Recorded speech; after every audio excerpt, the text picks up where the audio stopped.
चलिए दीप प्रज्वलन। तूने ज्ञान की ज्योति जलाई, हमने सच्ची भक्ति जगाई। ओ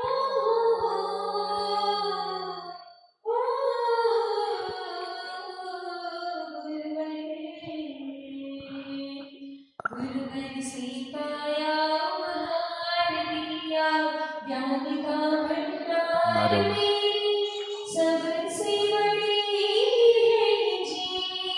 गुरु जी मैंने तुमसे जो मांगी, गुरु जी मैंने तुमसे जो बांधी प्रीत। आइए पूर्वाचार्यों के चरणों में अर्घ समर्पित करते हैं। वहां से सभी लोग आएंगे।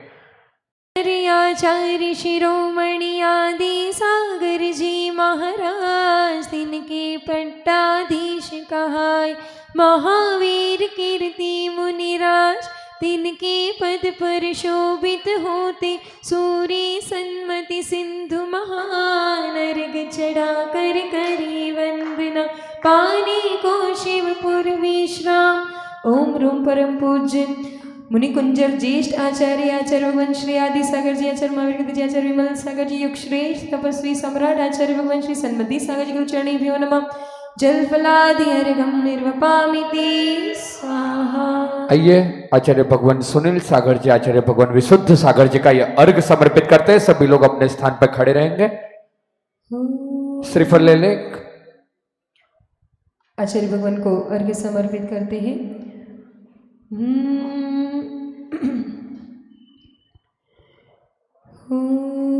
हो पुण्योदय है जो तेरा दर्शन पाया है, तेरे चरणों में ही आकर हमें जीना आया है। हो तेरे बिन गुरुवर हूँ मैं तो आधा, कृपा हो तेरी और कुछ नहीं मांगा।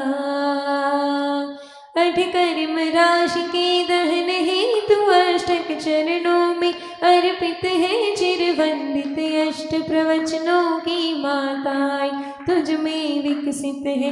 आचार्य सुनील सागर जी की, आचार्य विशुद्ध सागर जी की, यश ज्ञान ज्योत्सना सतत बहे हम शिष्यों के कल्याण हेतु। आशीष आपका नित्य रहे।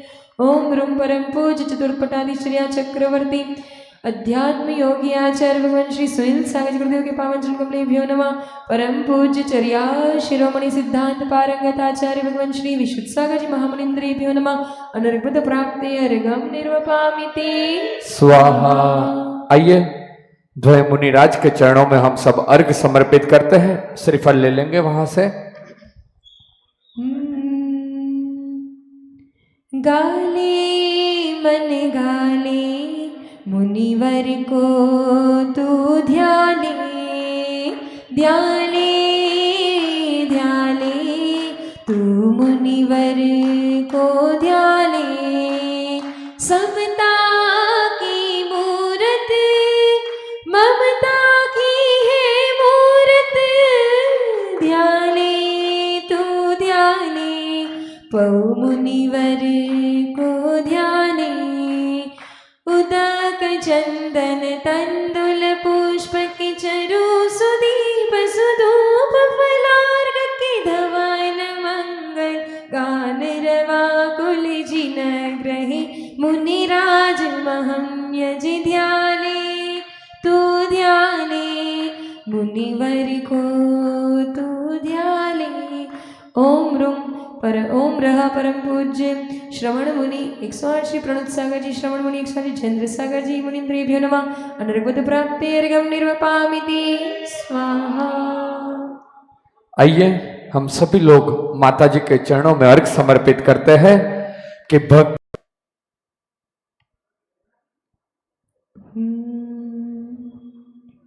नमः श्री वर्धमानाय निर्धूत कलिलात्मने, सालोकानां त्रिलोकानां यद्विद्या दर्पणाय गुरु का जब से मिला है, संतोष का कमल जीवन में खिला है। निर्दाम ही मिल रही हमको सुवस्तु, हम बार बार करते गुरु को नमोस्तु, हम बार बार करते गुरु को नमोस्तु। देवाधिदेव एक अजराट श्री पदम प्रभ भगवान की, श्री 24 तीर्थंकर भगवान की, परम पूज्य मुनि कुंजर ज्येष्ठाचार्य श्री आदि सागर आचार्य महावीर कीर्ति जी आचार्य विमल सागर जी महाराज की, युग श्रेष्ठ तपस्वी सम्राट आचार्य भगवान श्री सन्मति सागर जी महाराज की, परम पूज्य चतुर्थ पट्टाधीश्वर्य चक्रवर्ती आचार्य भगवान श्री सुनील सागर जी आचार्य भगवान श्री विशुद्ध सागर जी महाराज की, परम पूज्य मुनि श्री प्रणुत सागर मुनि श्री जयेंद्र सागर जी महाराज की, आरिका माँ श्री सुदृढ़मती माता जी की, आरिका माँ श्री सुस्वरमती माता जी की।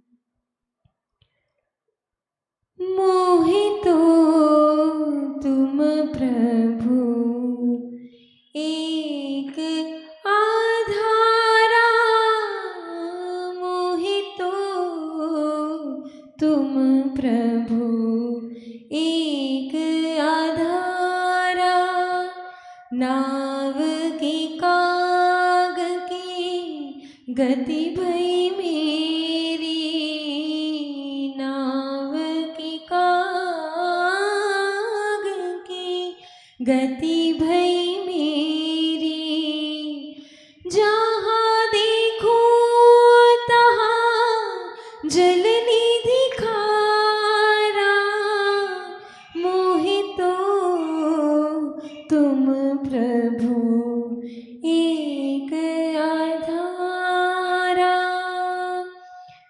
जगत शिरोमणि तुम बिन मोको, जगत शिरोमणि तुम बिन मोको, लगत है जग सुख जरत अंगारा, मोहितो तुम प्रभु एक आधारा, मोहितो तुम प्रभु एक आधारा, नाव के काग की गति भई मेरी, नाव के काग की गति भई मेरी, जहाँ देखो तहाँ जल निधि खारा, मोहितो तुम प्रभु एक आधारा। इस भजन में बहुत सुंदर एक प्रसंग घटित होता है कि अपार समुद्र था और वहाँ एक नाव चल रही थी। नाव को इस किनारे से उस किनारे जाना था। वहाँ उस नाव पर एक डंडी जो सिग्नल दिखाती है, वो एक डंडी लगी हुई थी।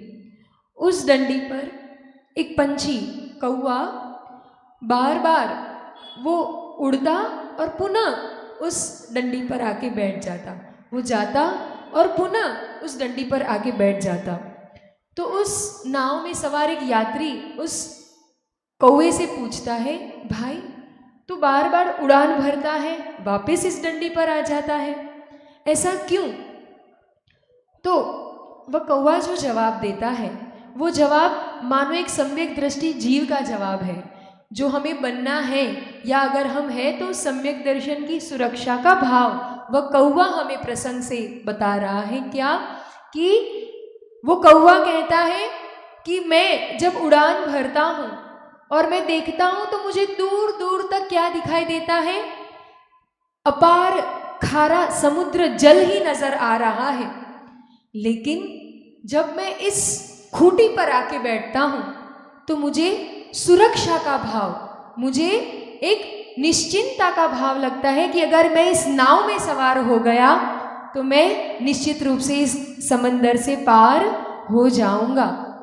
ये कौवा भी हमें शिक्षा देता है कि यह अपार समुद्र मोहे तो प्रभु एक तुम ही सहारा, धर्म कहो प्रभु कहो गुरु। इस खूंटी से अगर बंधे रहेंगे, इस खूंटी में अगर अपने आप को बिठा के रखेंगे, इनके चरणों की संगति, इनके चरणों के समीप हम बैठे रहेंगे तो निश्चित रूप से ये तो वो नाव है। कौन सी नाव है? ये लकड़ी की नाव है। आचार्य भगवान समंत भद्र स्वामी बहुत सुंदर जो गुरु की परिभाषा बताते हैं, विषयाशावताती तो निरारंभो परिग्रह, मतलब जो निर्ग्रंथ विषय आशा स्वार्थ से रहित और निर्ग्रंथ तपस्वी तपोधन दिगंबर गुरु, ऐसे जिनका राग द्वेष बीत जाने के लिए जिनका पुरुषार्थ जग गया है, ऐसे मुनिराज कहो, ऐसे गुरु कहो। वो कौन सी नाव है?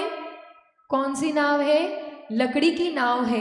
और उस खूंटी में अगर कील बन के भी हम अगर उस खूंटी में लग गए तो नाव के साथ साथ हम भी पार हो जाएंगे। ये ऐसी नाव है जो हमें तिराने वाली नाव है, उपल नाव नहीं है। क्या पत्थर है ना, बहुत आजकल तो बहुत मोटिवेशन, बहुत सब कुछ, घर घर गुरु है ना, घर घर दर दर गुरु है कि जो हमें भटकाने के लिए, आकर्षित करने के लिए, प्रलोभन देने के लिए, भटकाओ अंधेरे में ले जाने के लिए अपना ज्ञान दिखाते हैं, अपना ज्ञान बताते हैं। लेकिन ये अपना ज्ञान स्वयं जीकर, बहुत सुंदर एक पंक्ति याद आ रही है।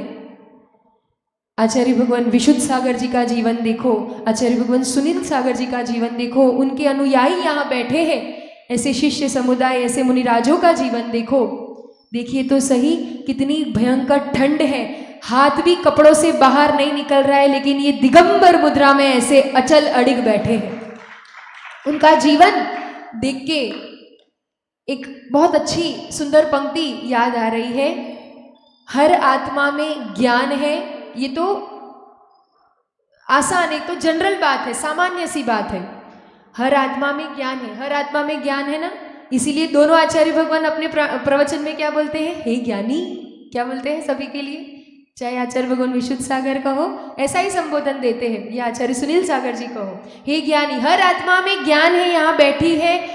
हर सूक्ष्म आत्मा का हो या अभी जो दिखाई दे रही वर्तमान में, सभी आत्माओं में ज्ञान होना सामान्य है। लेकिन धन्य है वो आत्मा, धन्य है वो आत्मा जिनके ज्ञान में आत्मा है। हर आत्मा में ज्ञान तो है, लेकिन धन्य है वो जीव जिनके ज्ञान में आत्मा है। हर क्षण हर प्रति समय ऐसे अभिक्षण ज्ञानोपयोगी गुरुओं का समागम हमें प्राप्त हुआ है। सौभाग्य मानना, अपना महिमा जगा लेना अपने जीवन में ऐसी वैसी मामूली बात नहीं है। कल बहुत सुंदर दृश्य अपन ने अतिशयकारी, ऐसा एक, क्यों अतिशयकारी क्यों कह रहे हैं? अतिशय धन का नहीं है, अतिशय या महिमा धन की नहीं है। बहुत धनवान हर जगह बैठे हैं, महिमा तो उनके त्याग की, उनके दान की, उनकी भावनाओं की। सम्मान भी हो रहा था किसके लिए? उनका सम्मान नहीं हो रहा था व्यक्तियों का। ये वो मंच भी नहीं जहाँ व्यक्तियों का सम्मान होता रहे, नहीं।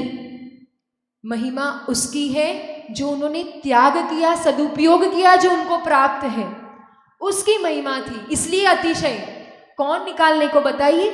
न्योछावर कौन करता है? और सबसे बड़ी बात हमें तो वो कि आज भी दाहोद समाज में वह संस्कार और संस्कृति इतनी जीवंत है। क्यों? पिता आज जो आधुनिकता और जो व्यसन और फैशन और ग्लैमर, नेम, फेम, चकाचौंध सब बाहर है, व्यसन। और क्योंकि मेट्रो सिटीज में महाराज जी भी जाके आए, हम भी जाके आए, वहाँ की हालत देखते हैं। बेटा अपने बाप का मुंह नहीं देखता है। और देखे तो जैनों के घर में भी व्यसन और मांसाहार और ये सब माहौल चल चुका है।